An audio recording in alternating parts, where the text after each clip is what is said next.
Kayong lahat, medyo crucial update tayo ngayon.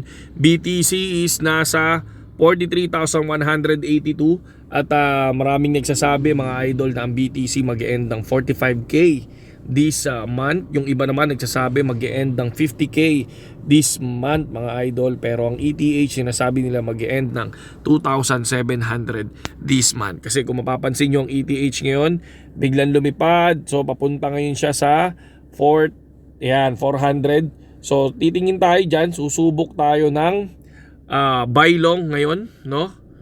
Magbabuy long tayo ng 2,400 mga lodi. Pero lagi nyo tatandaan, times 20 lang tayo mga lods, no? Times 20 lang. Hindi ako pumapasok ng naka times 100 tayo. So kung mapapansin nyo, yung short ko times 100, pero hindi yan, hindi ko sinusunod yan mga idol, okay? So tingnan natin, pero magti-take profit ako kaagad dyan mga lodi, no?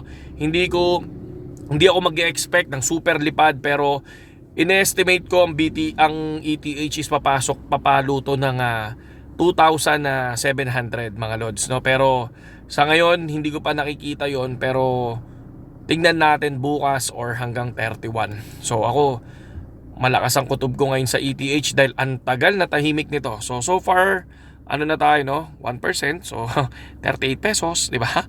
So ganyan lang naman eh. So yan, 111, 126, 121. So tingnan natin kung hanggang saan lilipad niya. Tingnan nyo, di ba? So ganyan lang tayo, pero tulad ng sinabi ko, kunyari KGX, paano pag biglang bumaba, no? Nagka-cut loss tayo ng 20% mga lods, no? Hindi tayo basta-basta sumusunod sa ibang mga trader na ang ginagawa nila is overhype. Hindi tayo ganoon, no? So ako, actual kong pinapakita yan, actual kong pinapakita sa video natin.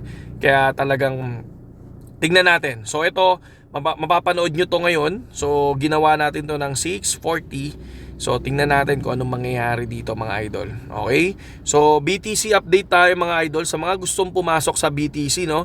Sa mga gusto mag-entry sa BTC, no? Paano ba? Saan ba ako nag-e-entry sa BTC? Nag-e-entry ako sa BTC, ang updated price niya ngayon is 43,200. Kapag napanood niyo yung video natin kahapon, balikan nyo, no? Ang mismong resistance natin para mag-pump to is 43,300. No? Huwag kayong papasok ng 42,200. Ako, for me, is better pumasok ng 43,300 for long. Okay? So, hindi to financial advice kumbaga ano ko lang to, sariling opinion, no? So bahala kayo kung sumunod kayo o hindi.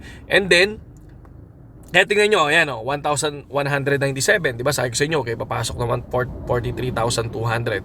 Dapat 43,300 para lumipad para sa akin, okay? Para pag gusto nyo naman mag-short, no, hintayin nyo yung 42,600, okay? So yun yung nakalagay sa technical analysis natin kahapon. Balikan nyo lang yun mga idol. At para at least updated kayo doon sa technical analysis natin mga lods. Okay? Sa mga gustong pumasok sa BitGet at sumabay sa akin, no? Sa trading, ayan, nandiyan yung link natin sa description. At yun lang yung gamitin yung link mga idol. At para at least kahit papano, if ever na magkaroon si BitGet ng mga news or mga giveaway and airdrops, kasali kayo doon mga idol. Saludo sa lahat KGX at magandang gabi sa inyo lahat. Time check. So naka 3% na tayo. Okay, saludo.